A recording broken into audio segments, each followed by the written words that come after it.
saya tambah goit. Nah, ini baru. Oke. Baik. Terima kasih Pak Robert. Hai guys, apa kabar? Apa kabar? Kita ketemu lagi dalam Holy Pep Talk UBK, Paroki Santolio Agung, Komisi Komsos.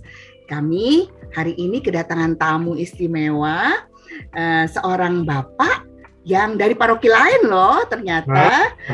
Beliau adalah seorang dengan disabilitas netra, tetapi kita mau dengar ceritanya.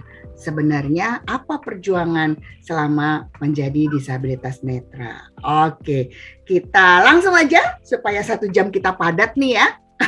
Selamat datang Pak Robert.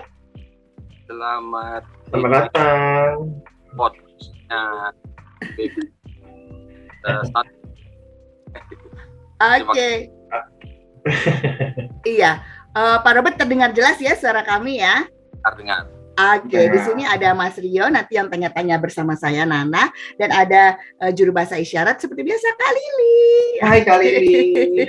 Oke, kita mulai dengan Pak Robert. Boleh disampaikan perkenalannya Pak Robert, ini nama lengkapnya siapa, lalu kemudian dari paroki mana sih, lalu kemudian apa kegiatannya saat ini? Silakan Pak. Oke, terima kasih Mbak Nana, Mas Rio, Mbak Lili yang sudah memberikan kepada kami satu kesempatan, tapi moga-moga ini menjadi baik gitu ya. Ya, nama saya Robert Trikora, nama baptis saya Christian gitu. Saya usia 61 lah, jalan 60 tahun.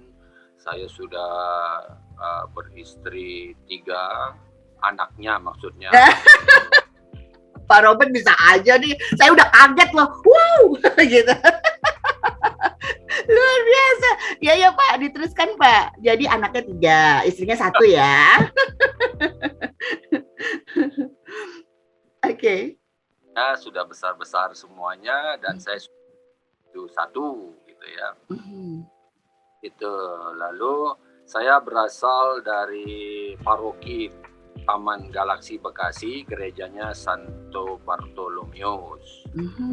Tetangga ya berarti ya sebenarnya ya? Waringin Jawa Agung. Lalu kegiatannya Pak Robert, kegiatannya sekarang apa nih? Nah, kegiatan karena saya kan pensiunan, jadi bersama-sama dengan para pensiunan BNI gitu ya, dalam satu pensiunan yang tiap saatnya bertambah karena kan orang pensiun nambah-nambah terus.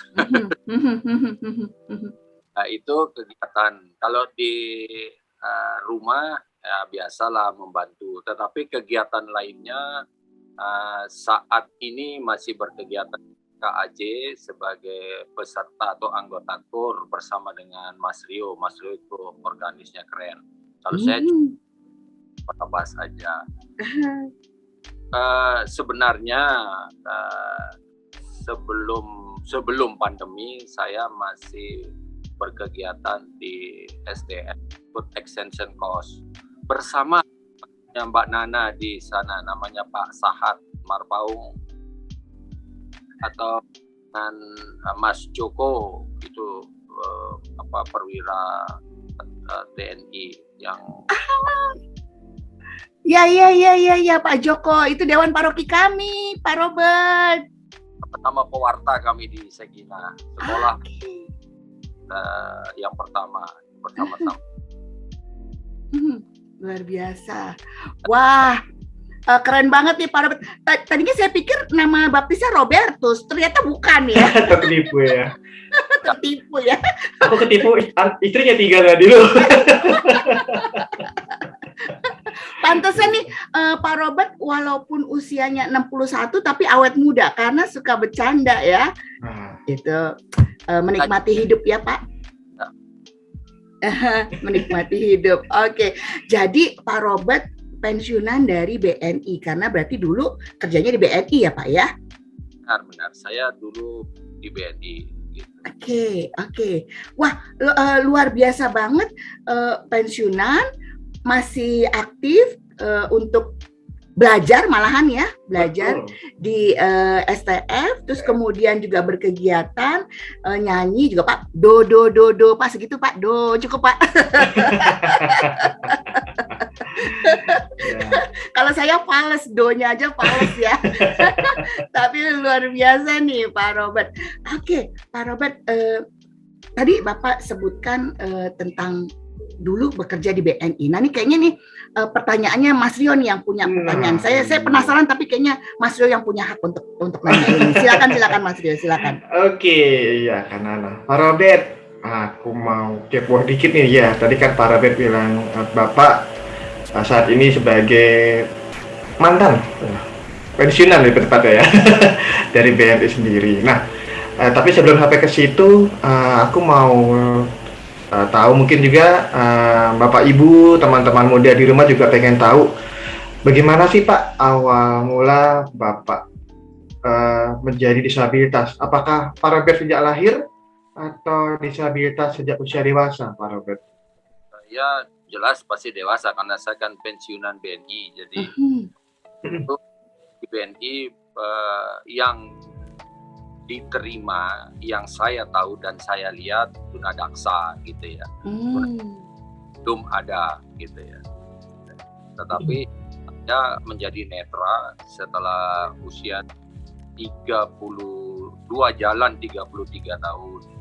Jadi karirnya sudah masuk ke level menengah gitu. Baru naik menengah langsung saya buta. Baru 2 bulan lah kurang lebih. Jadi manajer langsung buta gitu loh. Nggak ngerti. Tanya buta.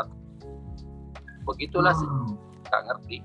Jadi, baru 2 bulan jadi manajer ya Pak, langsung buta. Dapat tugas yang berbeda. Ya. Nah, tapi Mas Rio, ini saya kepo ya, jadi pengen tanya gitu. Tapi waktu itu BNI tetap menerima Bapak dan melanjutkan tugas itu ya Pak ya?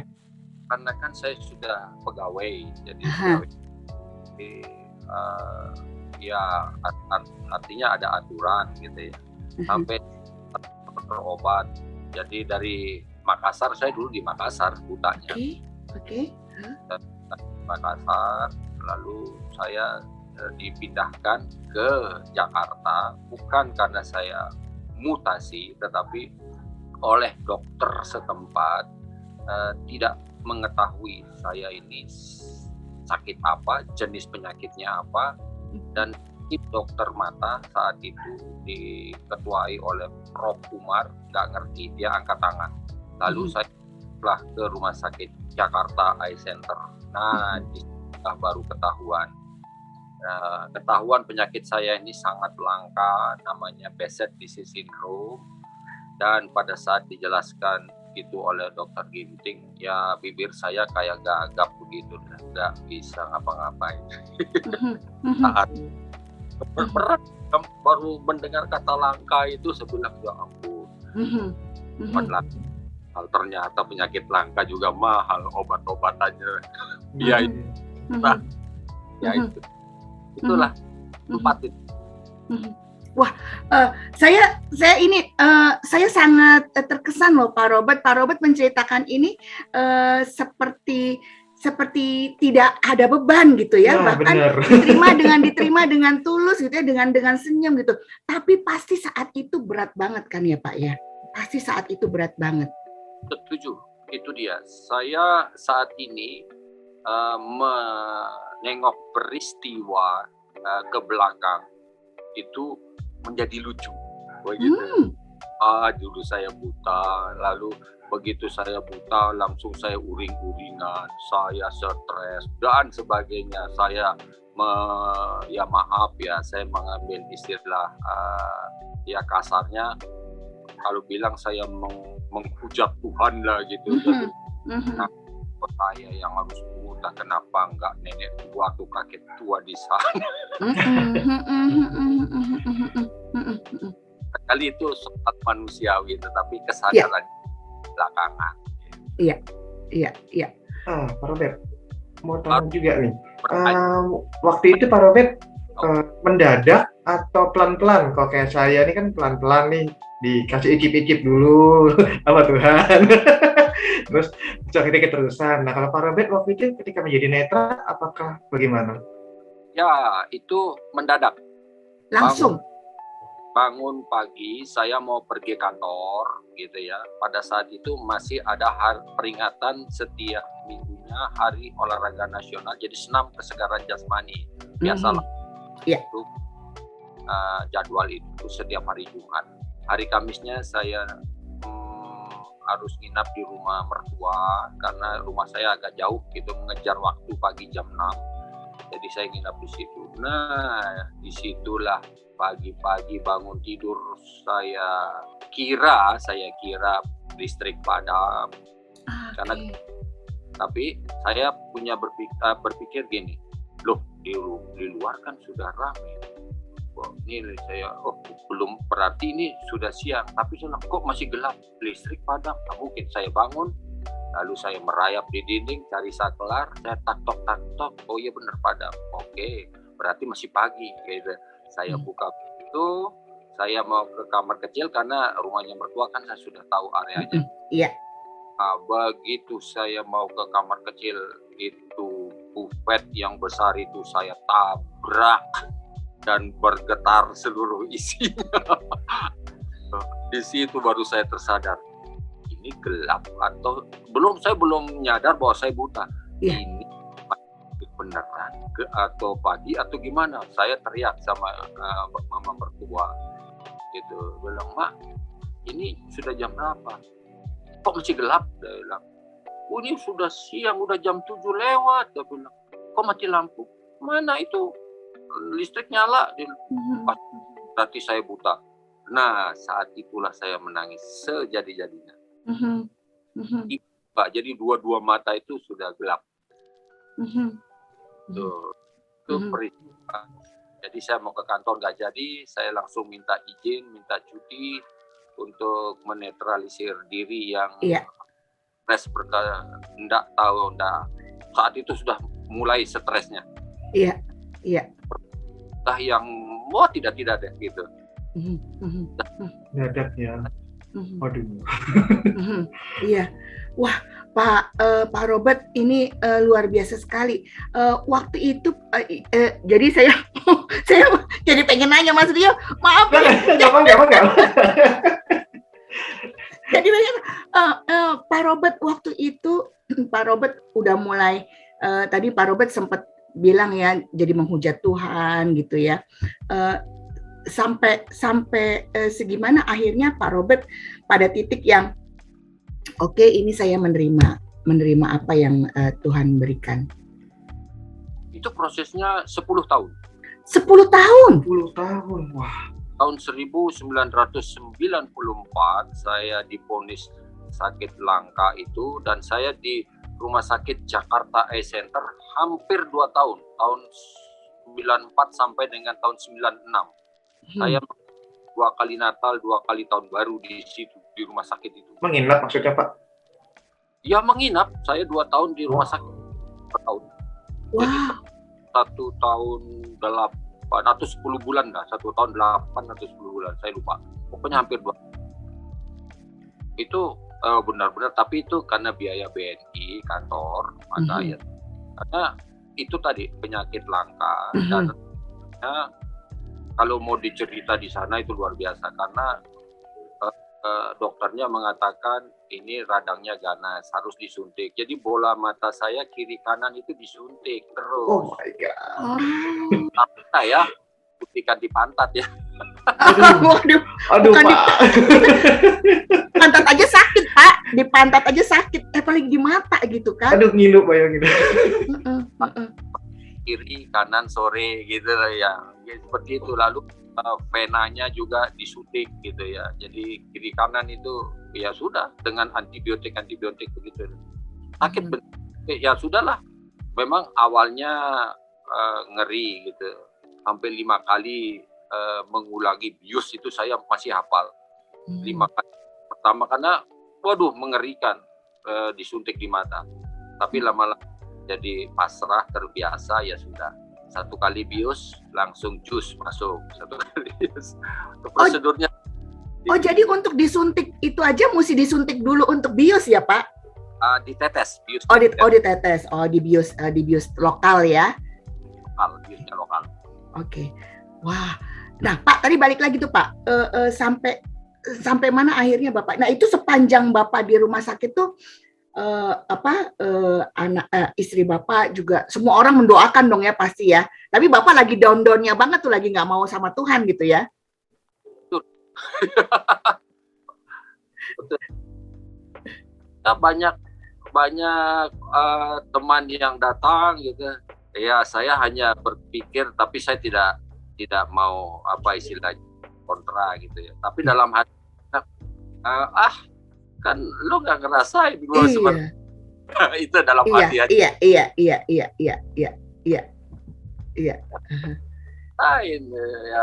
Tapi ya akhirnya kalau flashback lagi saya ingat sebelah, ya ampun betapa lucunya saya punya perkataan dari hati yang paling dalam saat itu.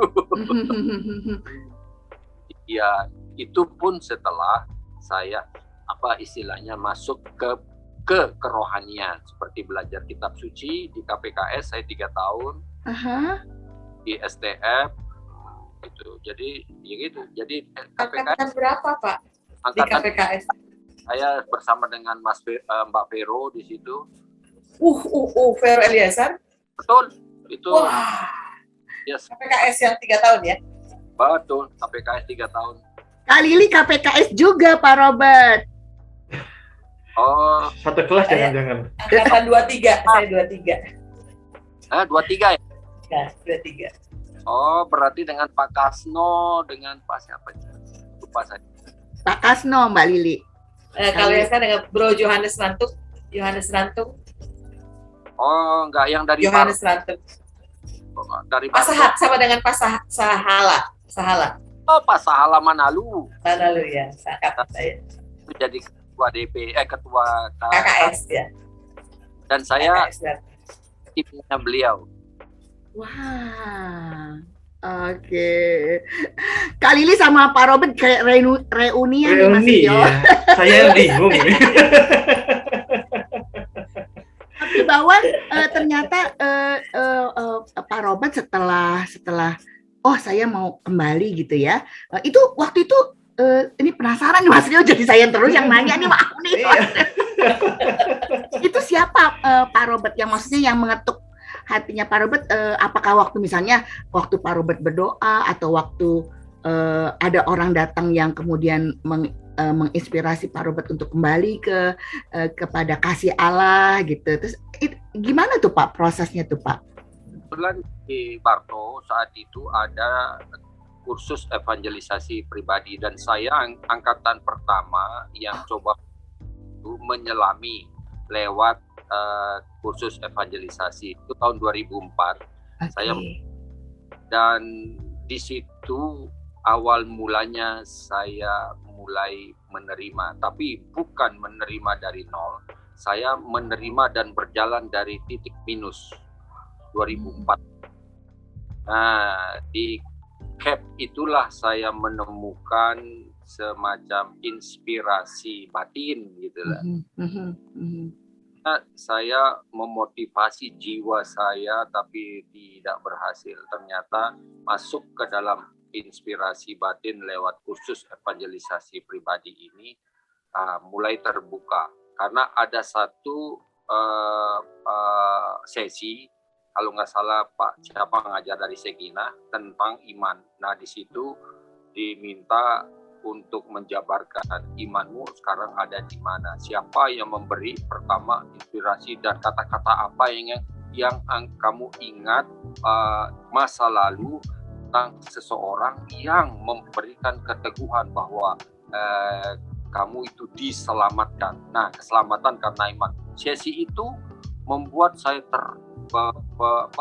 terbawa ke tahun 94. Ada seorang suster biara, tetapi ya saya belum terlalu beriman, anggaplah begitu, karena saya masih menggunakan pikiran gitu ya. jalan karena masih bekerja gitu ya. Mhm. Ada cara namanya ya Suster Immanuela dari Manado. Saya baru diperkenalkan oleh paroki di Makassar dan saya masuk perkenalan. Saya belum tahu suster itu. Suster itu juga belum tahu saya. Gitu. Mhm. Lalu ya suster minta diri untuk berdoa sebentar, semenit 2 menit, dia keluar. Di situ baru dibacakan saya punya biografi oleh suster. Rupanya saat itu saya belum mengerti suster itu punya karunia vision gitu ya. Oke. Indra keenam. Betul, dia bacakan saya dari orang tua, saya punya tempat kerja. Kan saya makanya satu yang saya tidak terima saat itu langsung saya singkat aja ditanya ya. Ya. Karena sebenarnya ada satu hal yang poinnya bagus sekali. Kita punya teman ada 5. Wih betul dia tahu. Dia bilang, sahabatmu iya. Sahabatmu itu di kantor. Kalau ibarat berkendaraan motor itu ingat ya. Mereka ini cuma lari 50-60. Lah, kamu Pak Robert larinya 100 km per jam. Saya langsung bilang, maksudnya saya bilang, oh terlalu cepat pekerjaannya. Saya bilang, oh ya sudah. Lalu terakhir dia tutup bilang, Pak Robert, saat ini Tuhan Yesus sedang menyelamatkan Pak Robert dalam kondisi buta. Oh itu saya bentrok. Iya. Kenapa menyelamatkan? Gimana Pak terus ya? Gak bisa susah dia bilang. Kan saya kan maaf karena saya masih menggunakan pikiran kan. Iya. Makanya saya tadi itu keselamatan karena iman. Nah, terketuklah kembali ke peristiwa 94 itu gitu. Di situ saya langsung melihat, oh iya benar sekali. Kalau saya tidak dibutakan, barangkali saya menjadi ini. Dan omongan suster itu terngiang-ngiang 10 tahun yang lalu. Sampai dengan hari ini masih saya hafal itu. Almarhum. Nah itu saya langsung kontra dengan suster. Gak bisa suster. Saya kan bekerja, saya sudah manajer, saya bilang berarti saya punya karir. Pokoknya itu saya sebutkan semua gitu. Artinya saya punya penghasilan jadi banyak, anak-anak saya sudah sejahtera. Wah, pokoknya saya omongan suster saat itu. Begitulah, tapi diingatkan saat 2004 oleh seorang pengajar di Sekina. Dan flashbacknya itu memberikan baru bahwa saya harus memulai di saat ini, pada saat itu ya. Oke, udah dari situlah mulai saya. Tapi mulai beranjak dari titik nol, dari titik minus menuju. Nah, saya udah mencarilah itu ke Sekina, saya sekolah. Ikut pelayanan, ikut kursus di part A, B, C, D, ikut kursus leader A, leader B di Sekina. Belum mendapat jawabannya. Kok begini sih? Kok begini? Tapi masih terus berjalan. Itu 2004, 2005 selesai, 2005 itu langsung 2006 saya masuk KPKS. Mungkin di KPKS jawabannya. KPKS itu sebenarnya saya bingung. Karena saya bilang, apa yang pernah saya dapat oleh pewarta mimbar gitu kan. Saya catat. Saya kalau pewarta siapapun saya mencatat di agenda ayat-ayatnya semua gitu. Tetapi ketika saya baca di rumah, ini kok begini ya, kok gak nyambung ya. Nah itu. Jadi dari situlah saya memulai, saya cari yang lebih baik lagi. Nah makanya tembuslah itu KPKS. Wah, iya Mas Rio, pantesan jadi manajer ya. larinya Bener. 100 km per jam. Betul. Keinginan untuk belajarnya kuat banget gitu. Padahal itu udah digoncang-goncang. Mungkin kita kalau digoncang-goncang, tapi kalau Pak Robert tuh digoncang semakin berenang gitu ya Pak. Semakin ini pengen tahu nih apa yang terjadi gitu ya Pak ya. Betul. Wah, luar biasa. Dan ternyata kesimpulannya di titik akhirnya saya diselamatkan Tuhan gitu ya Pak. Betul, gitu. Jadi saya akhirnya bukan soal motivasi. Nanti motivasi ini ya kan kalau di dunia kerja ini perlu karena ada goal setting atau target yang harus dicapai gitu kan. Nah, itu sudah istilahnya job desk-nya udah ada, jadi bagaimana target ini bisa ya Tercapai. pas pada waktunya, tetapi saya saat itu coba mempercepat target itu gitu. Makanya saya langsung ingat itu betul sih ada beberapa teman yang memberikan nasihat. Saya bilang udah jangan ngoyo kerjanya, santai aja, dagap-dagap. Tapi ya dasar saya bekerja cepat ya sudah biasa ya 3/4 dari jadwal udah selesai. Lalu yang seperempatnya saya menggunakan kembali waktu itu untuk menyelesaikan target berikutnya. Jadi mungkin itu kenapa Suster Biara itu melihat vision itu. Nah, nantinya tampak pada saat saya menjadi buta, lalu mungkin tidak sampai seminggu saya buta itu, saya maaf ini barangkali ini agak mistik ini, saya diberi penglihatan dan ditemani oleh sesosok bentuknya wujudnya manusia tapi bergaris dan garisnya itu bercahaya, dan saya menyapa dia ya karena dulu ya Eyang. Teman saya bicara itu, Eyang ini siapa? Kenapa dia datang? Nah begitu. Jadi terakhir saya setelah di Bekasi saya mendapat satu penglihatan bahwa Tuhan Yesus yang turun dari awan bersama dengan si Eyang tadi gitu dari Bekasi. Tetapi roh saya ada di Makassar. Nah saya melihatnya itu. Saya bilang, ini kok ada saya di sana? Lalu selalu kok ada awan di atas itu. Ada Eyang di atas, saya bilang, bersama dengan ternyata yang satunya itu adalah sejak itu penglihatan yang lainnya lagi. Itu saya bertemu dengan banyak tokoh agama, tokoh dunia sekuler bertemu. Nah, tapi ya mungkin ini tidak masuk topik ya.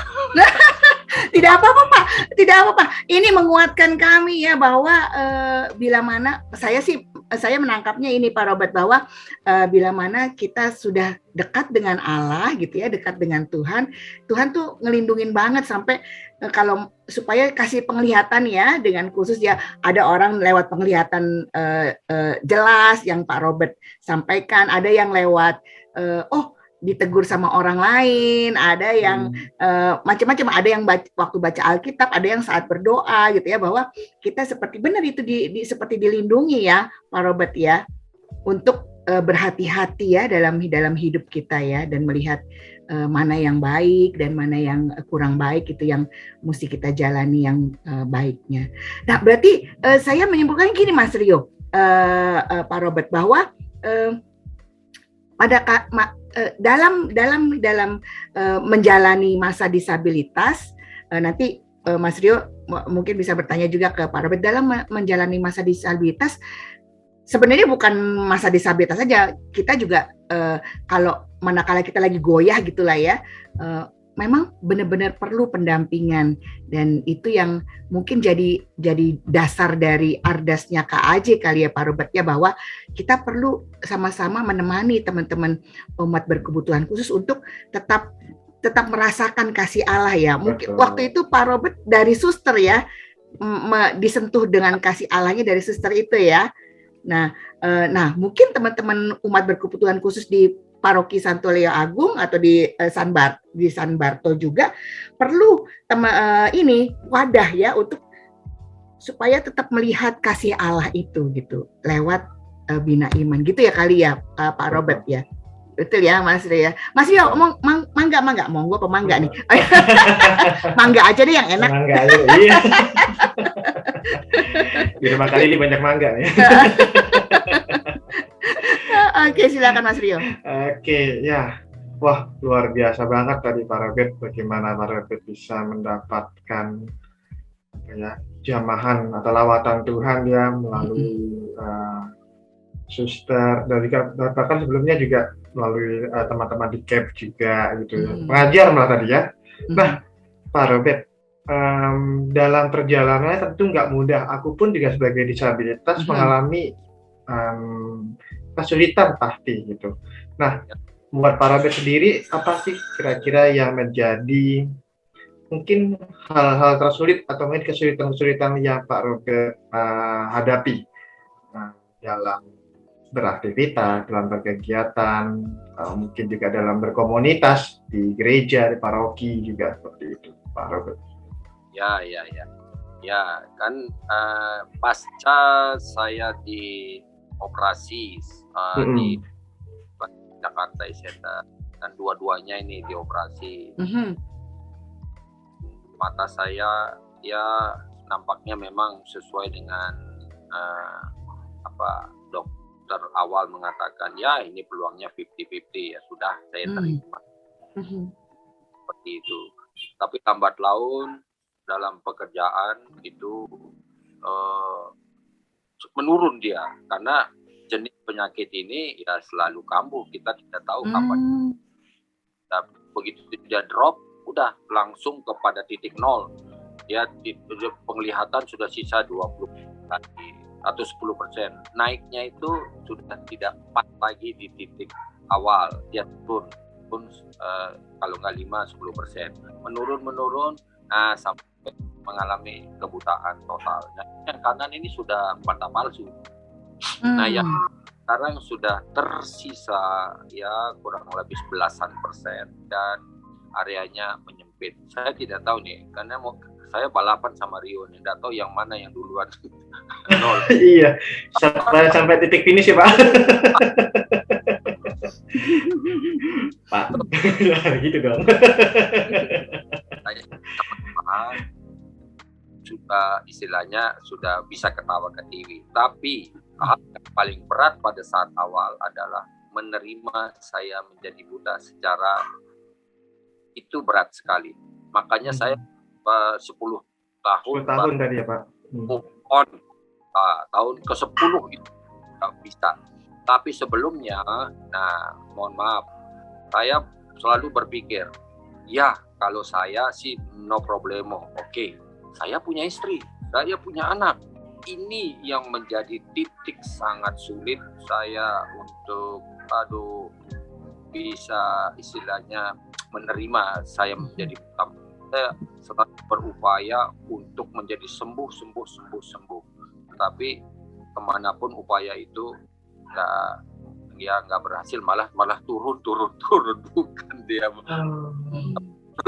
turun sampai saya ke Romo Yohanes, banyak terus keagamaan lainnya sudah ke pendeta yang penyembuh, sudah dilakukan gitu. Tapi ya sudahlah, ya sudah mengikut saja. Tahun 2004 itu mulai bangkit, dan beratnya saya buta. Itu kedua, saya menjadi titik beratnya itu karena saya sudah berkeluarga dan saya tumpuan, walaupun istri saya kerja tetapi saya lelaki gitu, anak-anak saya nanti gimana gitu ya. Ternyata sampai dengan hari ini tidak dirasa ya. Anak saya bisa kuliahkan, tiga-tiganya selesai di ekonomi, 2. Anak saya yang bungsu terakhir sekarang sudah intensif jadi dokter, ditugaskan di Buleleng, Bali. Wow. Oke, wow. Luar biasa perjuangan Pak Robert ya.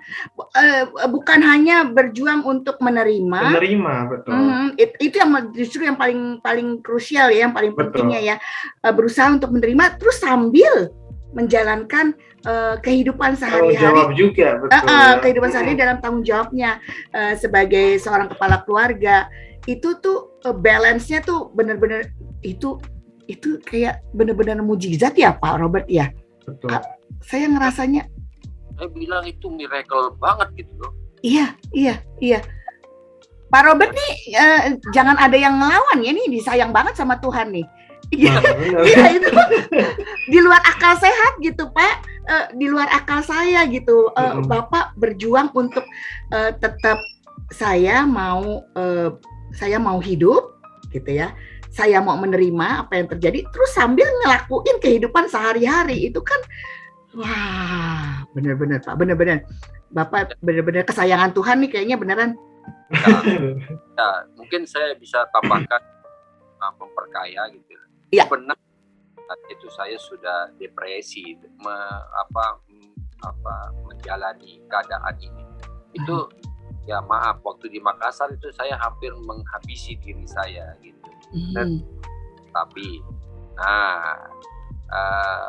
perjuangan untuk menghabisi hidup itu lalu menjadi terhenti ketika terlihat dua anak saya itu, hati saya masih punya dua anak masih kecil-kecil kan, pun ada anak saya berhenti saya penglihatan, jadi semua ternyata Tuhan punya rencana.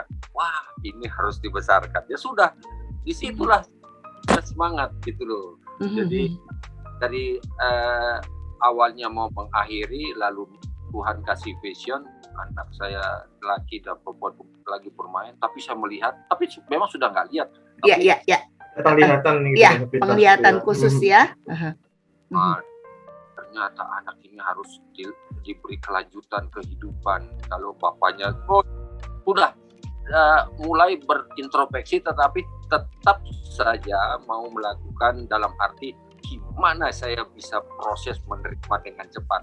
Itu karena kalau diri saya nggak soal, tapi ini kan soal keluarga. Saya punya anak dan besar. Nah, kalau keluarga besar oke, tapi keluarga kita itu kan berubah, gayanya akan berubah karena bapaknya sudah tidak lihat, dan itu yang menjadi concern mana ya. Kalau dulu itu kalau ya maaf, kalau pulang kantor atau akhir minggu saya nyetirin anak-anak, ayo anak-anak kemana kayak gitu jalan. Nah, sekarang bapaknya gitu loh, pergi itu menyulitkan saya karena otomatis tidak mana sih ada yang gimana ya ini suaminya bukan, kalau dulu sudah gak bersama-sama, sekarang sudah nggak lihat lagi, nggak pernah nganter ke sana kemari.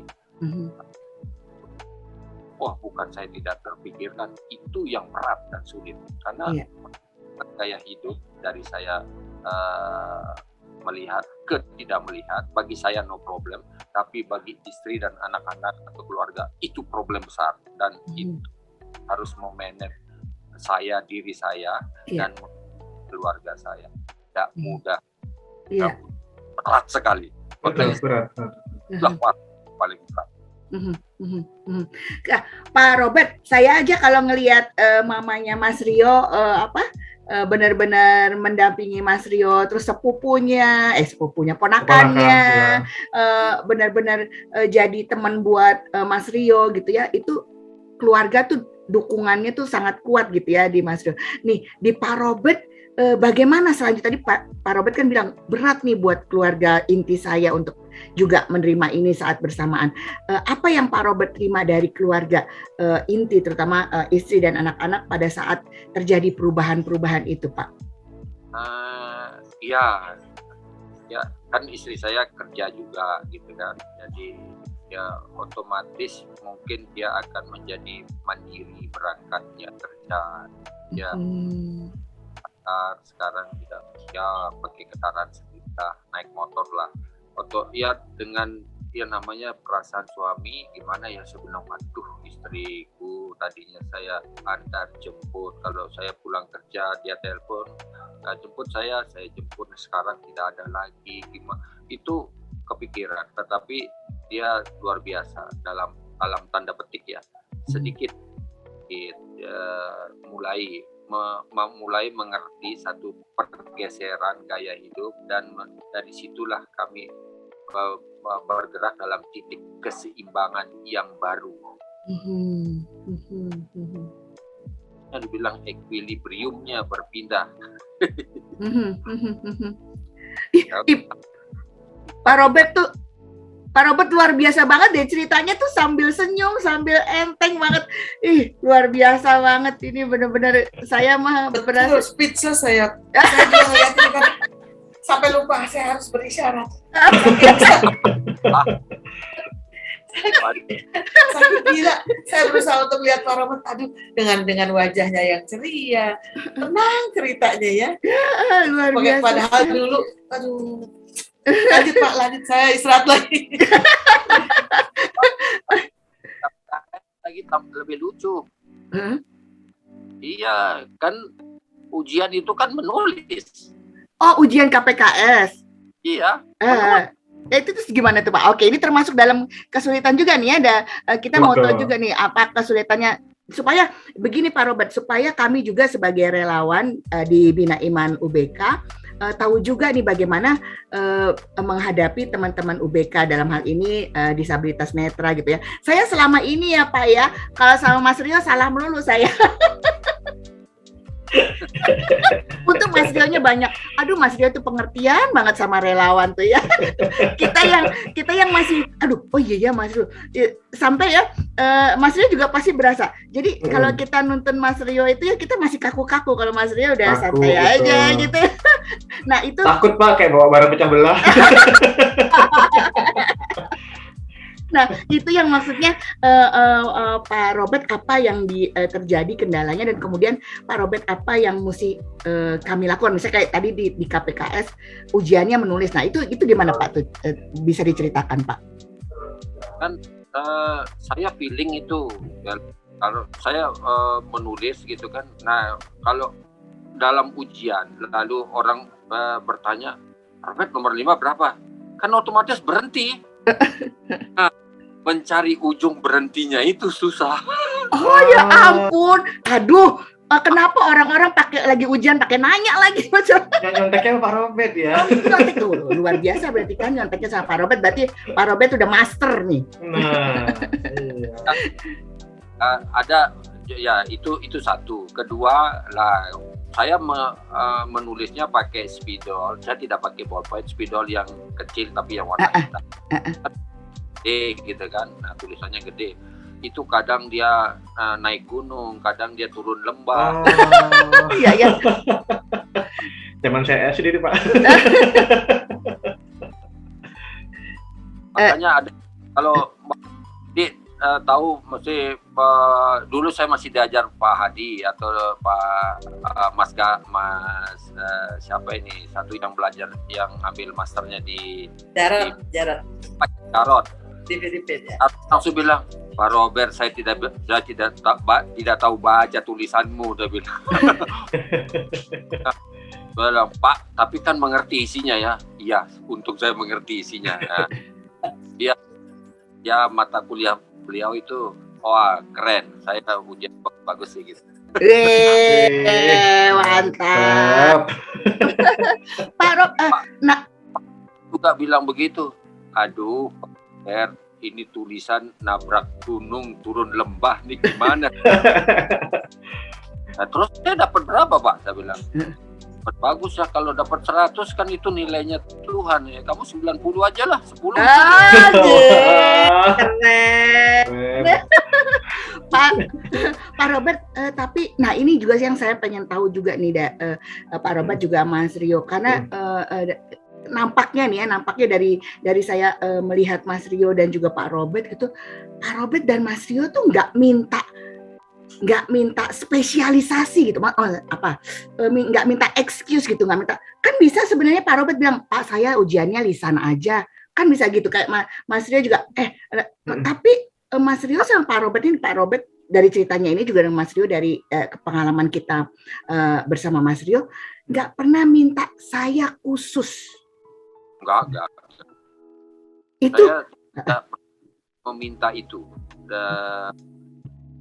Seperti privilege gitu, enggak pernah. Saya akan coba untuk melakukan semampu saya sampai para dosen itu mengerti saya gitu. Saya tidak meminta ke sana, tetapi dosennya yang akan mengerti dari apa yang saya hasilkan.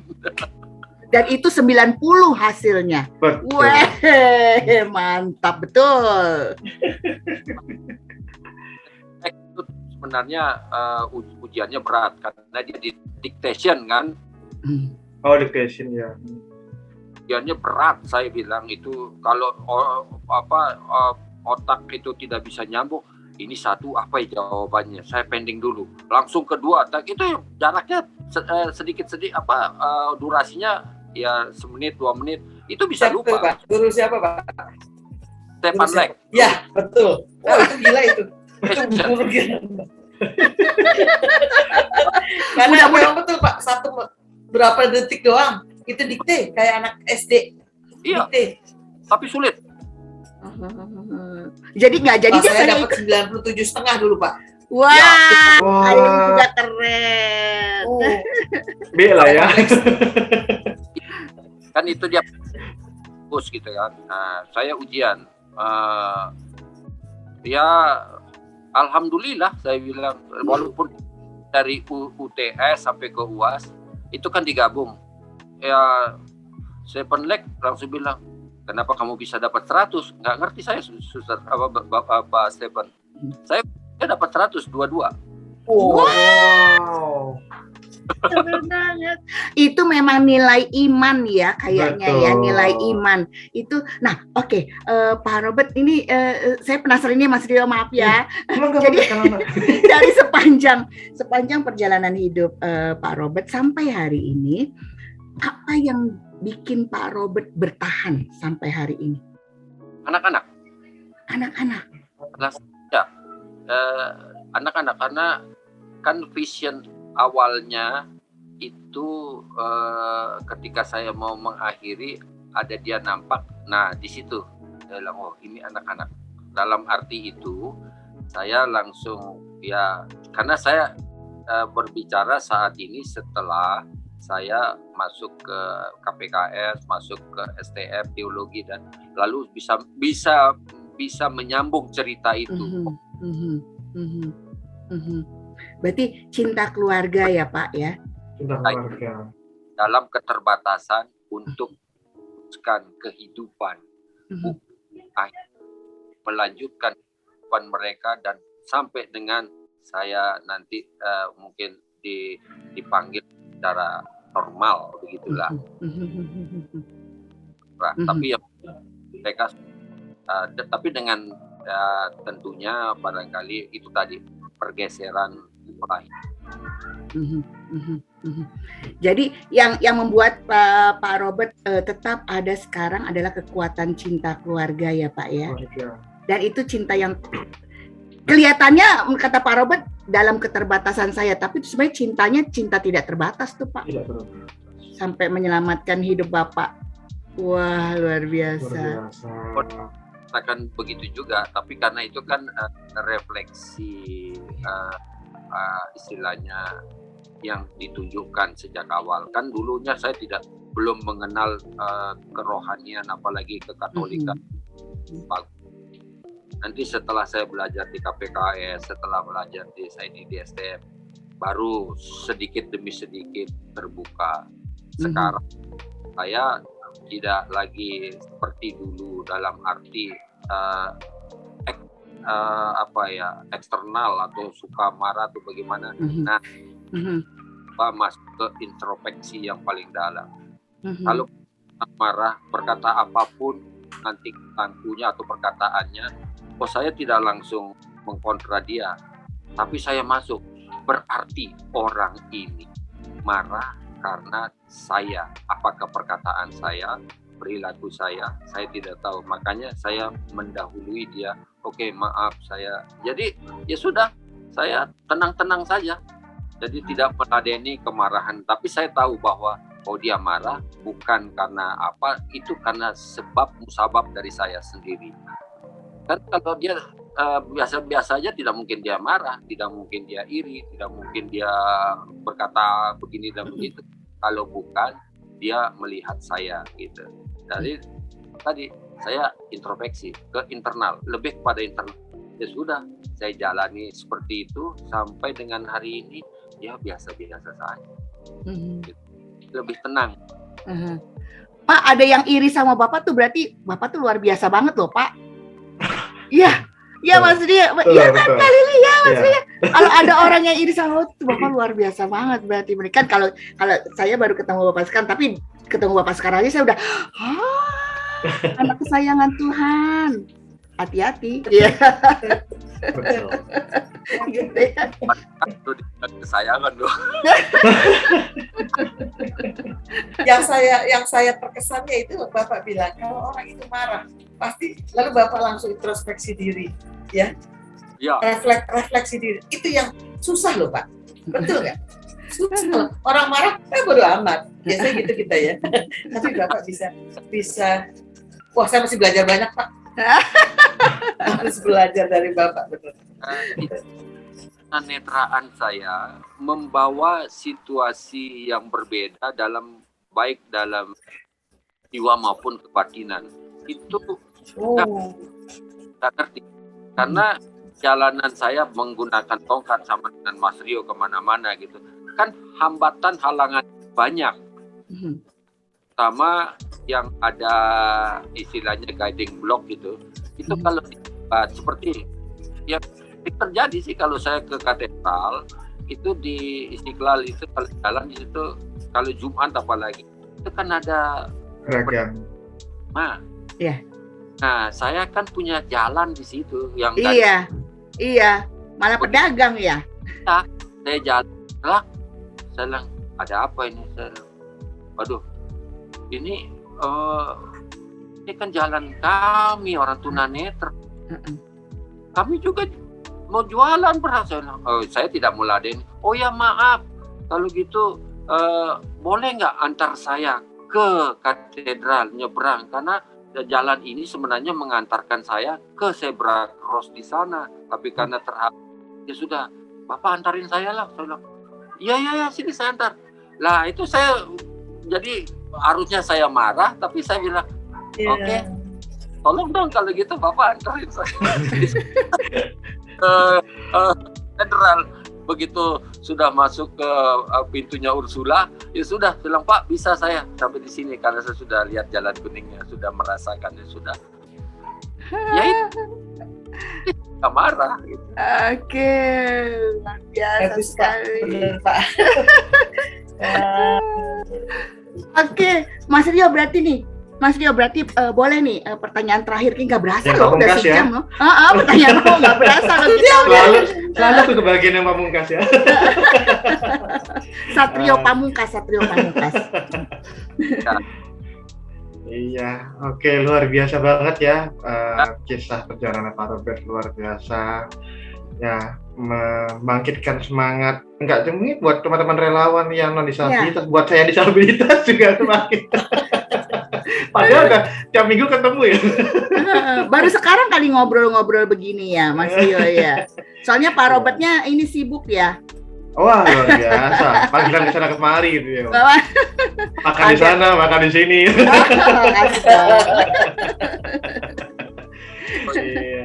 Oke, silakan Mas Rio. Nah, iya, Pak Robert. Pada akhirnya, tadi kan kita sudah menilik perjalanan Pak Robert tadi ya. Nah, pada akhirnya apa sih Pak Robert kira-kira yang menjadi harapan Pak Robert sebagai disabilitas sendiri, sebagai warga gereja, warga komunitas, dan warga masyarakat juga, begitu Pak Robert? Kalau sebagai warga gereja, saya pikir gereja sudah berbuat, karena gereja tanda petik ya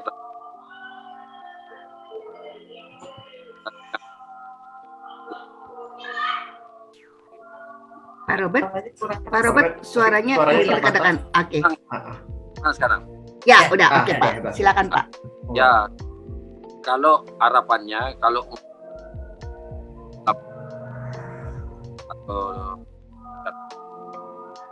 Masih putus ya.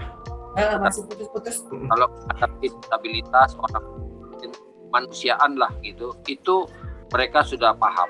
Nah, dalam ajaran kita sudah tertera itu, jadi kita mau mulasi. Tetapi harapannya bagi umat di paroki yang belum memahami disabilitas, nah itu barangkali ada yang memulai mengawalinya. Nah, siapa yang mengawalinya? Tentunya Dewan Paroki sendiri atau untuk membentuk satu komunitas. Nah, kalau dari kali ada takut umat di paroki, terutama dari dewan, seperti itu. Kalau saya dari Mas Rio atau dari paroki, saya pikir dia merasa malu. Nah, bagaimana mengangkat ini menjadi setara gitu, menjadi martabat kemanusiaannya menjadi sama dengan yang lain dan tidak berbeda, itu harus didiskusikan oleh Romo, Dewan, dan orang atau ketua lingkungan, karena basis disabilitas ini kan ada di lingkungan, maka ketua lingkungan mungkin diajak peran sertanya dari garis depan ya. Nah, saya kan ada di lingkungan, nah, ketua lingkungan itu mestinya memahami dan membentuk seksi-seksi yang berhubungan dengan kedisabilitasan kalau di situ ada, atau melaporkan di lingkungannya ada disabilitas. Kan disabilitas bukan cuma netral orang disabilitas. Betul. Yang tanpa kelihatan oleh mata gitu Pak ya. Secara fisik. Ya anggaplah lah, mungkin lansia sudah punya paguyubannya disabilitas. Itu kan untuk umat di paroki. Tapi kalau untuk gereja dia sudah tahu, karena ajaran sosial gereja dalam teologi sosialnya sudah mencanangkan itu semuanya. Ya, tahu itu rerum novarum sampai antisimus annu, atau itu dokumennya semua ada di ajaran sosial gereja. Kerja saya. Oke. Luar biasa. Oke. Dan kita cukup beruntung ya Mas Rio, Kak Lili, Pak Robert. Sangat malah Kanana. Ya sangat ya. Kami di Paroki Santo Leo Agung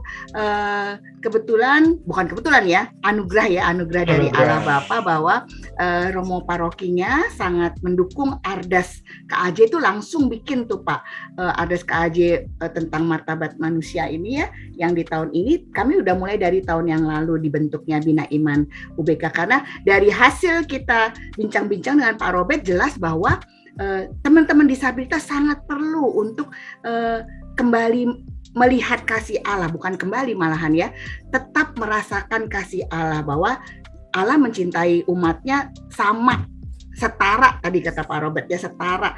Jadi makanya teman-teman UBK benar-benar kita, ayo mari datanglah. Sekarang gereja udah membuka tangan, udah membuka hati ya Pak Robert ya, terutama di Paroki Santo Leo Agung. Mari Bapak Ibu yang memiliki anak-anak disabilitas dan juga teman-teman disabilitas yang sudah dewasa, khususnya di Paroki Santo Leo Agung, mari bersama-sama kita mau mengenal kasih Allah, kita mau merasakan kasih Allah supaya kita tetap kuat dan kemudian akhirnya menyebarkan kasih lagi kayak Pak Robert ini, sambil senyum gitu ya, cerita tentang pengalaman hidupnya, kemudian orang bisa melihat kasih Allah yang sesungguhnya gitu, yang nyata gitu ya. Mungkin kalau dalam kehidupan sehari-hari kita nggak berasa lihat keajaiban, tapi melihat Pak Robert, kisahnya Pak Robert itu benar-benar kasih Allah ada di dalam sana. Pak Robert kesayangan banget Tuhan Yesus nih. Luar biasa, bener. Bener banget ya. Jadi keingetan ini Kak Nana. Apa tuh? Tadi kesetaraan tadi Pak Robert ngomong. Martabat dan kesetaraan. Aku jadi teringat salah satu kata dari almarhum Romo Mangun adalah penyembahan wujud sembah bakti yang tertinggi kepada Tuhan adalah bagaimana kita mengupayakan untuk mengangkat martabat manusia yang terendah mendapat menjadi setara sama seperti yang lain. Itu dia. Wah, itu kalau kata Pak Robert tadi dari minus bergerak jadi plus ya Pak ya, jadi bukan plus, bukan di nol aja tapi jadi plus. Itu luar biasa banget. Pak Robert, terima kasih banyak atas energi positifnya, atas sharingnya tentang kasih Allah. Pak Robert maju terus, sehat-sehat ya Pak ya. Saya relatif sehat. Relatif sehat. Main-main Pak kali Agung ya Pak. Ya, Pak, boleh Pak kalau di Bartolomeus San Barto misalnya ada teman-teman disabilitas yang mungkin belum ada bina imannya, kalau mau ikut bina iman di Paroki Santolio Agung boleh. Tapi kayaknya sih San Barto juga romo-romonya baik ya. Udah terbuka kah Pak untuk bina iman? Ini makanya saya menggunakan satu istilah gitu. Banyak yang dipanggil tetapi sedikit yang dipanggil. Nah, bukan yang keluar lagi deh. Leo Agung umat berimannya lebih dahulu, jadi dia konsennya di situ dulu. Walaupun di Barto ini sudah pernah ada perayaan UBK. Iya. Waktu itu sudah pernah, tetapi untuk komunitasnya belum. Barangkali mungkin tuh akan memilih siapa di antara umat Sambarto nantinya akan menjadi relawan. Cuma menunggu saja. Iya, betul. Dan siapa nanti kalau yang kami berikan link ini mungkin jadi tergerak juga untuk membentuknya komunitasnya di San Barto ya Pak ya, yang terutama relawannya dulu supaya saya ngerasanya saya sama Kak Lili bukannya memberikan Pak, kami mendapatkan, apalagi ini kayak hari ini nih ya. Mas Rio aja juga mendapatkan gitu, bukan memberikan gitu. Menjadi relawan UBK itu bukan memberikan tapi menerima, justru banyak kita Pak, semakin kaya. Contoh hari ini dari Bapak, wah kaya saya banyak mendapat. Kita ditambahkan begitu ya, teman-teman disabilitas khususnya ya.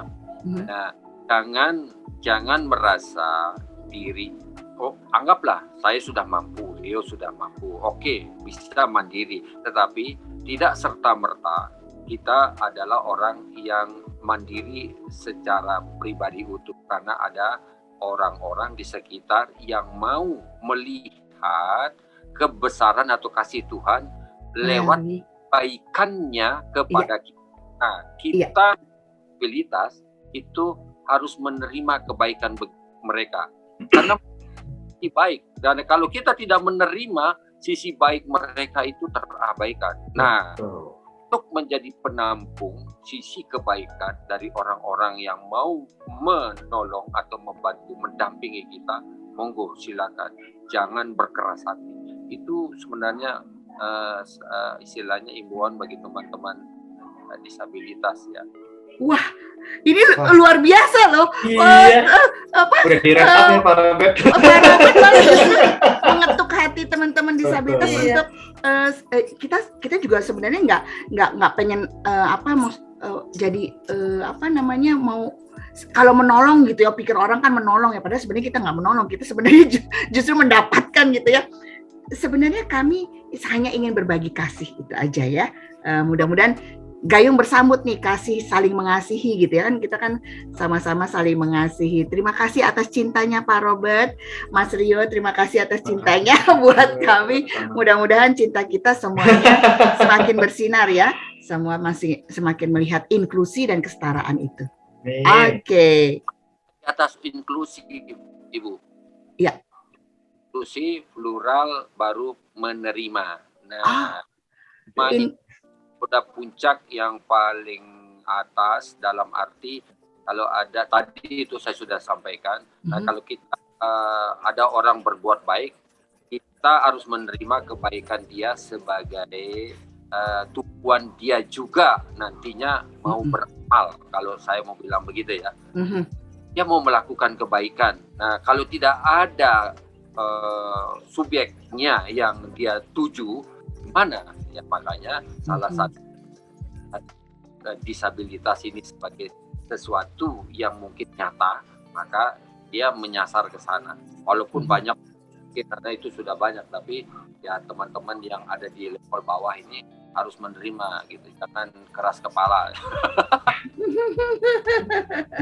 Mungkin karena pengalaman kan Pak, maksudnya pengalaman dari kemudian menjadi sensitif itu, tapi kami juga memakluminya gitu. Mudah-mudahan pasti akan tahu ya Pak ya, mana yang tulus mana yang enggak ya kan ya. Pasti teman-teman disabilitas juga akan tahu mana yang tulus mana yang, mudah-mudahan ketulusan kami juga bisa diterima dengan baik gitu. Oke, mantap. Terima kasih banyak. Ya Pak Robert. Terima kasih banyak sekali lagi. Mari kita tutup Pep Talk kita hari ini. Terima kasih Mas Rio, Kak Lili juga, guys. Terima kasih. Terima kasih sudah mendengarkan kami. Mudah-mudahan menjadi inspirasi untuk kembali kepada cinta Allah yang sesungguhnya. Terima kasih. Sampai jumpa. Tuhan berkati. Sehat-sehat. Bye. Terima kasih Pak Robert. Terima kasih.